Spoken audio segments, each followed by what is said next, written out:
આગામી 31 ડિસેમ્બરને લઈને સુરત પોલીસ એક્શનમાં ડ્રગ્સના નશેડીઓને ઝડપી પાડવા સુરત પોલીસનો એક્શન પ્લાન. ફાર્મ હાઉસ ઉપર ચાલતી ડ્રગ્સ પાર્ટી પર નજર રાખવા ડ્રોન કેમેરાનો ઉપયોગ. ડુમ્મસ સાયલેન્ટ ઝોનમાં સુરત એસઓજીની ટીમ દ્વારા ડ્રોન દ્વારા નિરીક્ષણ કરાયું. ડ્રગ્સનું સેવન કર્યું હોય તેવા લોકોને ઝડપી પાડવા ખાસ ડ્રગ્સ ડિટેક્ટ કિટનો ઉપયોગ કરાશે. ડુમ્મસ રોડ પર આવેલા સાયલેન્ટ ઝોનમાં સુરત પોલીસ દ્વારા નિરીક્ષણ કરાયું. ભૂતકાળમાં ફાર્મ હાઉસમાંથી દારૂ પાર્ટી જેવી ગેરપ્રવૃત્તિઓ ઝડપાઈ હતી, જે પાર્ટીઓને ઝડપી પાડવા સુરત એસઓજી દ્વારા ખાસ એક્શન પ્લાન તૈયાર કરાયો. જી સર, આજે ચેકિંગ કરવામાં આવ્યું છે, કેવી રીતે છે, કેટલા ટીમ વિંગા એક સાથે છે? આજે સમગ્ર એસઓજી સાથે સાયલેન્ટ ઝોનથી ચેકિંગ ચાલુ કરવામાં આવ્યું છે. હવે સતત ચેકિંગ ચાલુ રહેશે. અમારી પાસે એન્ટી નાર્કોટિક્સની 2 કીટો છે, પ્રોહિબિશનની કીટો પણ છે, FSLની 2 વાન છે, 5 અમારી ટીમો છે.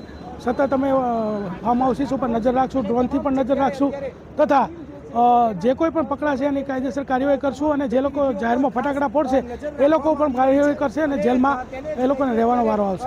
કેમેરામેન સેનલ વિરાણી સાથે વિશાલ શેઠા, માનવ Prabha news, Surat.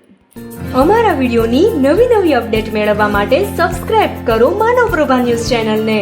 Bell icon click કરો લેટેસ્ટ વિડીયો સૌથી પહેલા મેળવવા માટે.